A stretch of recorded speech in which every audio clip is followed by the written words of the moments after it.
கடந்த ஒரு வாரமா லண்டன்ல இருந்திருக்காரு. லண்டன்ல இருந்தனால டைமிங் சேஞ்ச், டிராவலிங், இப்போ ஃபாஸ்டிங்ல இருக்காரு. எல்லாம் சேர்ந்து என்ன ஆச்சுன்னா அவருக்கு அது மாதிரி ஒரு இதா இருந்திருக்கு போல. இந்த டிவோர்ஸ்னு ஒரு விஷயத்துக்கு அப்புறமால இருந்தே மனுஷன் கொஞ்சம் சரிஞ்சிட்டாரோ. அவருடைய மகளை கூப்பிட்டு என்ன சொல்லியிருக்காருன்னா, அம்மாவுக்கு என்னென்ன தேவையோ செஞ்சு கொடுத்துருங்க, பாம்பேல இருக்க வீடு வேணும்னா வாங்கி கொடுத்துருங்க, என்ன உதவிகள் செய்யணுமோ செஞ்சு கொடுத்துருங்க அப்படின்னு பார்த்துருக்கேன். இப்போ அவங்களுக்கு ஒரு சர்ஜரி நடந்துச்சு. டாப் நியூஸ் சேனல்ஸே எடுத்துக்கலாம், அவங்களே ஆன்ஜியோ சிகிச்சை பெற்றார், மாரடைப்பு காரணமாக இப்படி சிகிச்சை பெற்றுள்ளார் அப்படின்ற மாதிரி அமெரிக்காவுக்குள்ள கொண்டு போறேன்னு போட்டாங்க. அப்படிலாம் போட்டாங்க. மேல் சிகிச்சைக்கு அமெரிக்கா போகிறார் அப்படி நான் போனாதான் வந்திருக்காரு. சேட்டலைட் சேனல்ஸ்க்கு ஒரு ஸ்டாண்டர்ட் இருக்கு, அது லூஸ் பண்ணிட்டு இருக்காங்க. அதாவது யூடியூபோட போட்டி போட்டுட்டு இருக்காங்க. அதான் பெரிய கொடுமை. யூடியூப் சேனலோட அவங்க போட்டு அடிக்கிறாங்க. நம்மளும் அந்த மாதிரி பண்ணாதான் நம்ம பரபரப்பா இருக்க முடியும். அது 2-3 சேட்டலைட் சேனல் இருக்காங்க. பெட்ரூம்ல தான் போய் கேமரா வச்சிருக்காங்க. யாரு பாத்ரூம் போறா, யாரு கக்கா போறா, யாரு ஆஸ்பத்திரிக்கு போறான்னு இதே வேலை தான். சேட்டலைட் சேனல்னு சொல்லிக்கிறதுக்கு ரொம்ப அசிங்கமா தான் இருக்கு.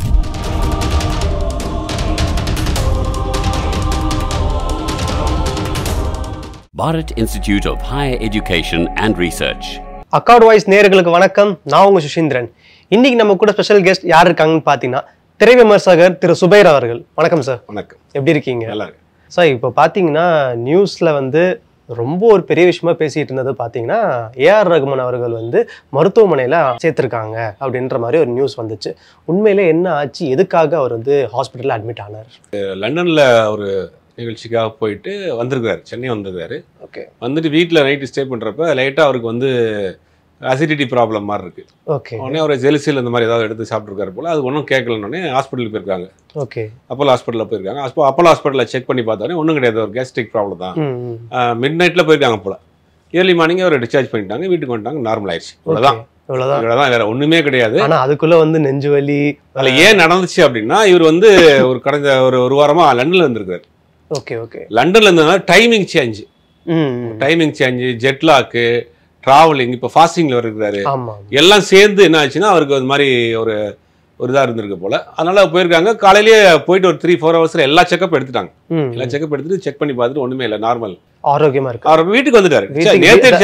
நேத்தே பண்ணிட்டாங்க, நார்மல் ஆயிடுச்சு, ஒன்றும் பிரச்சனை இல்லை. இதுதான் நடந்தது.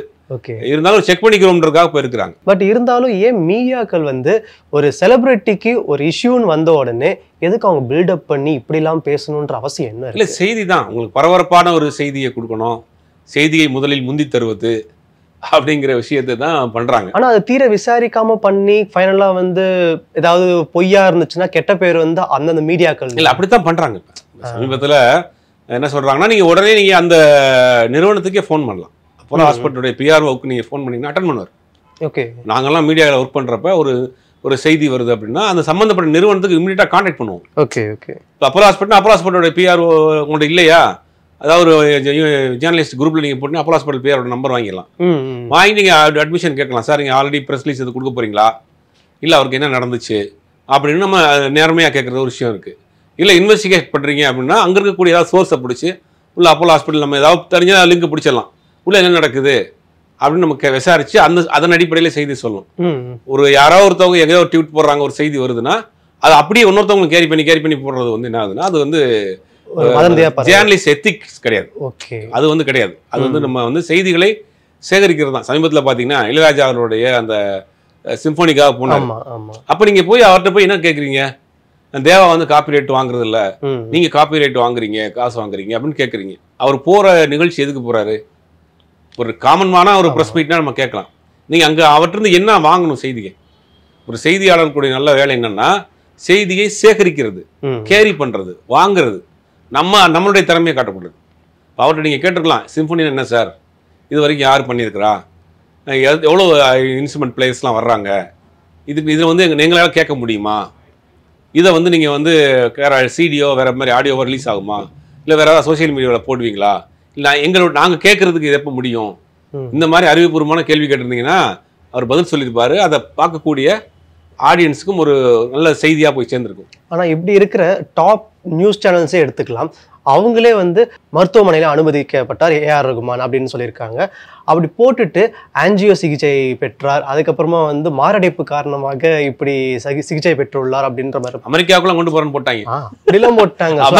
மேல் சிகிச்சைக்கு அமெரிக்கா போகிறார் அப்படி நான் போனா தான் அவங்க வந்திருக்காரு லண்டன்ல இருந்து. அதாவது என்னன்னா ஒரு சேட்டலைட் சேனல்ஸ்க்குன்னு ஒரு ஸ்டாண்டர்ட் இருக்கு, அது லூஸ் பண்ணிட்டு இருக்காங்க. அதாவது யூடியூபோட போட்டி போட்டுட்டு இருக்காங்க. இப்போ அதான் பெரிய கொடுமை. கரெக்ட்.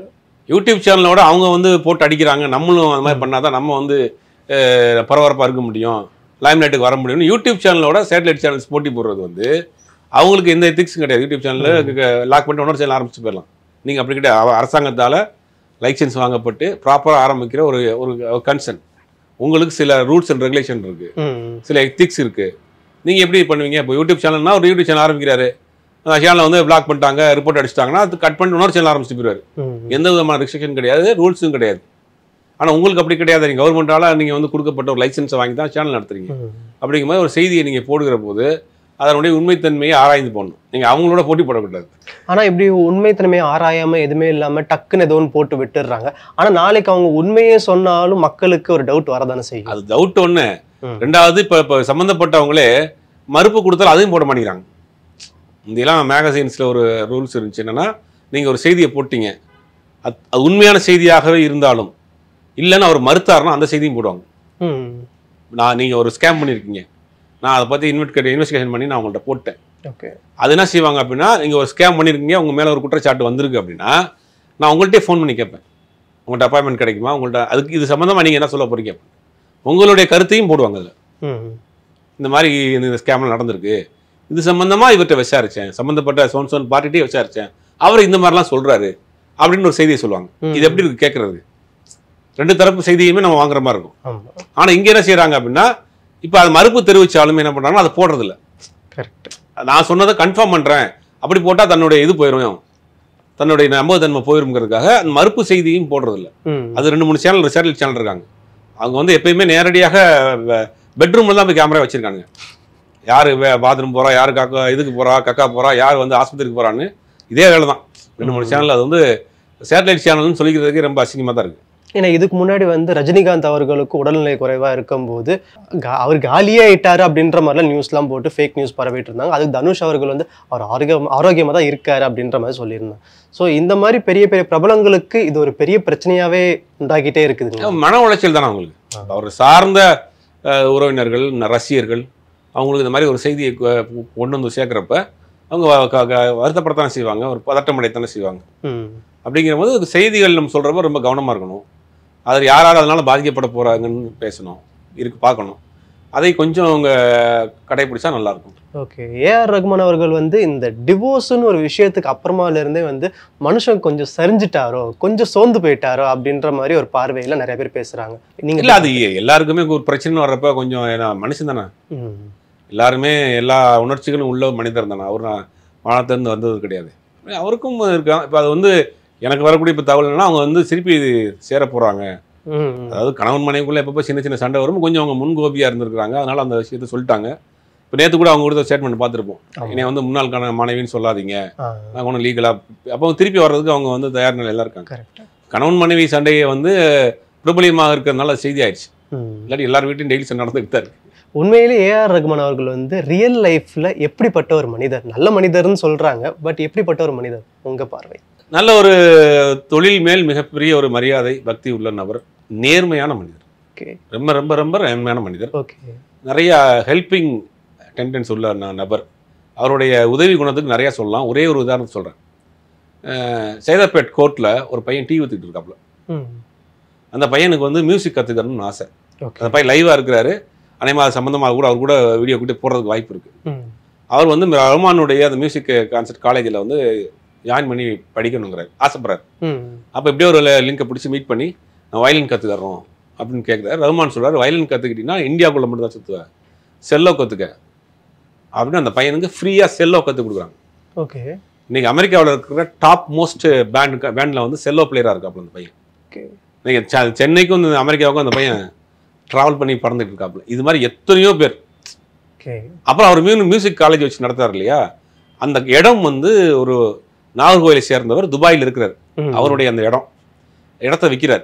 வெவ்வேறு ஒரு இடத்த வாங்கினீங்கன்னா கைட்லைன் வேல்யூன்னு இருக்கும், அதில் தான் பத்திரம் வாங்குவாங்க. இப்போ இந்த இடத்துல பில்டிங்குடைய விலை 1 கோடி ரூபான்னா கைட்லைன் வேல்யூ கவர்மெண்ட் நிர்ணயித்த விலை வந்து 40 லட்ச ரூபா 30 லட்ச ரூபா தான் இருக்கும். அந்த 40 லட்ச ரூபா 30 லட்ச ரூபாய்க்கு தான் ஸ்டாம்ப் பேப்பர் வாங்குவாங்க. ஆனால் இவர் என்னன்னா அந்த 5 கோடி கொடுத்து ஒரு இடத்த வாங்குறேன், ஆனால் வந்து கவர்மெண்ட்டை ஏமாற்றி நான் வந்து வெறும் 1 கோடி ரூபாய்க்கு ஸ்டாம்ப் பேப்பர் வாங்கணும். 5 கோடிக்கும் ஸ்டாம்ப் பேப்பர் வாங்குங்க, 5 கோடிக்கும் டாக்ஸ் கட்டுங்க. அப்போ அவர் சொல்லியிருக்காரு எனக்கு வருங்க அப்படின்னு இருக்காரு விற்கிறவர், அதையும் சேர்த்து நானே கட்டுறேன். இது அவருடைய நேர்மை, அவர் தொழில் மேல் உள்ள விஷயங்கள்லாம் இருக்கும். ஃபேமிலி சைட்லேயும் நடந்த சம்பவம்னா அதற்கு பிறகு இப்போ அவங்களுக்குள்ள பிரச்சனை ஏற்பட்டு அவங்க மும்பையில் இருந்த பிறகு அவருடைய மகளை கூப்பிட்டு என்ன சொல்லியிருக்காருன்னா, அம்மாவுக்கு என்னென்ன தேவையோ செஞ்சு கொடுத்துருங்க. இவ்வளோ பெரிய ஒரு இழுக்கு ஏற்படுத்திட்டு போயிட்டாங்க. இருந்தும் கூட தன்னோட வாழ்ந்த ஒரு மனைவி, 2 தன்னுடைய பிள்ளைகளுக்கு அம்மா, அந்த எந்த நேரத்துலையும் விட்டு கொடுத்துடக்கூடாது அப்படிங்கிறதுக்காக அவங்களுக்கு என்னென்ன உதவிகள் செய்ய முடியுமோ, பாம்பேயில் இருக்க வீடு வாங்கினா வாங்கி கொடுத்துருங்க, என்ன உதவிகள் செய்யணுமோ செஞ்சு கொடுத்துருங்க அப்படின்னு பார்த்துருக்கேன். இப்போ அவங்களுக்கு ஒரு சர்ஜரி நடந்துச்சு சமீபத்தில், அது கூட ட்வீட்லாம் போட்டிருப்பாங்க. அந்த சர்ஜரி இவங்க தரப்புல நிறையா ஹெல்ப் இதெல்லாம் பண்ணியிருக்காரு. அந்த மாதிரி ஒரு வாழ்க்கையில் அடிமட்டத்திலேருந்து வந்த ஒரு நபர்னால ஒரு ஜெனுவன் பர்சனாக இருக்கார். சமீபத்தில் கூட ஏதோ ஒரு ஏர்போர்ட்டில் வந்து ஒரு யூடியூப் சேனல் மடக்கி அவங்க பேரை சொன்ன கூட சொல்லியிருந்தார். அது மாதிரியான விஷயங்களை பொறுத்தவரை ரொம்ப சிம்பிளாக இருப்பார். தான் உண்டு, தான் வேலை உண்டு, தன் குடும்பம் உண்டு. இது வரைக்கும் சினிமாவில் எந்த கிசும் இல்லை, நேர்மையாக உண்மையாக வாழ்ந்துட்டு இருக்கிறாரு. ஆனால் அவரை சுற்றி தான் ஏகப்பட்ட பிரச்சனை போயிட்டு இருக்கு. ரொம்பவே சிம்பிளான ஒரு மனுஷன், ஒரு நல்ல மனுஷன் சொல்லிட்டு தான் நம்ம எல்லாருமே கேள்விப்பட்டு இருக்கோம், பார்த்துட்டு இருக்கோம். அவர் வந்து எந்த ஒரு தருணத்துலையும் வந்து கோவப்பட்டதே கிடையாதுங்களா? இல்லை, கோவப்பட்டுனா கோவப்படாமே இருப்பார். எல்லா மனிதனுக்கும் எல்லா உணர்ச்சிகளும் இருக்கும். பட் அது நெருங்கிய மாணவர்கள்ட்ட, பசங்கள்கிட்ட, அந்த மாதிரி வீட்டில் அம்மாட்ட, தங்கச்சி தான், ஒய்ஃப்ட்ட, அந்த மாதிரி இருக்கும். ஆனால் பெரும்பாலும் அவர் கோவப்படுறதுக்கு நேரம் இருக்காது. ஏன்னா அவர் 24 மணி நேரமும் வந்து தூங்குற நேரத்தை தவிர மிச்ச நேரம் பூரா மியூசிக் தான் அவருடைய லைஃப். அவரோட அசிஸ்டன்ஸ் கிட்ட இல்லாட்டி அவர்கிட்ட வந்து பாடுற சிங்கர்ஸ் கிட்ட ஏதாவது கொஞ்சமாவது கோவப்படுறது ரொம்ப ரொம்ப ஜெனுவனா இருக்குமா. ஓகே, ரொம்ப நாகரிகமாக திட்டுவார் அப்படிம்பாங்க. என்ன சார் இப்படி பண்றீங்க சார் அப்படிங்கிற மாதிரி திட்டு வரான். அது மாதிரி அவர் ஒரு மனிதனுடைய சில சுபாவம். வாழ்க்கையில சிறு வயசுல இருந்து கஷ்டப்பட்டு ஒரு உயரத்துக்கு வந்திருக்கிறோம், அது தக்க வச்சுக்கணும் அப்படிங்கிறது நம்ம தெளிவா இருக்காரு. ஓகே, அவரோட ஸ்டூடியோவுக்கு போன பிளேபேக் சிங்கர்ஸ்லாம் வந்து ரொம்ப சேஃப்டியா ஃபீல் பண்றாங்க. நைட் 1 மணிக்கு போய் ஷூட் முடிச்சிட்டாலும் நிம்மதியா வரலாம் அப்படின்ற மாதிரிலாம் சொல்றாங்க. உண்மைங்களா? அது ஒரு சின்ன உதாரணம் என்னன்னா, கன்சோல் ரூம்னு ஒன்று இருக்கும். ஓகே, பூத்துன்னு ஒரு கன்சோல் ரூம் இருக்கும். ஃபீமேல் சிங்கருக்கு தனி பூத்து. ஓகே, இவர் அங்கே போகவே மாட்டார். இவருக்கு கன்சோல் ரூமில் மட்டும்தான் ஒன்லி அவர் கமெண்ட் பண்ணுவார். பக்கத்தில் போய் பாட்டு சொல்லி கொடுக்குறது, அவங்களுக்கு வர்ற வழியே தனி. ஆச்சரியமாக இருக்கா சினிமாவில் பூத் இருக்குன்னா ஒரு மேல் பூத்து, ஃபீமேல் பூத் இருக்கும். அந்த ஃபீமேல் பூத்தில் அவங்க உள்ள வந்து அந்த பூத்தில் இருப்பாங்க, இவர் கன்சோல் ரூமில் இருப்பார். இவர் இன்ஸ்ட்ரக்ஷன் கொடுப்பாங்க, பாடி முடிச்சிருவாங்க, மேனேஜர் பேமெண்ட் கொடுத்துருவாங்க, போயிடுவாங்க. அதோட அவ்வளோதான். இந்த அளவுக்கு அவ்வளோ ஒரு மேல் சிங்கராக இருந்தாலும் அது மாதிரி தான். ஓகே, அவங்க தனியாக வருவாங்க, ஸோ இருப்பார், ஒருத்தர் போய் சொல்லிக் கொடுப்பாரு, ரெக்கார்ட் பண்ணுவார், அவ்வளோதான். ஒரு சாதாரண மனிதர் போனாரும் எல்லாத்துக்கும் மரியாதை கொடுக்குற ஒரு மனிதர். ஆமாம், அவ்வளோதான். உதாரணத்துக்கு நம்ம இறந்து போனார்ல மாரிமுத்து, அவர் வைரமுத்து அவர்கிட்ட உதவியாளராக இருந்தார். அப்போ வந்து பாட்டு அவர் எழுதி கொடுப்பாங்க, அப்போ கொண்டு போய் இவர் கொடுப்பாராம்.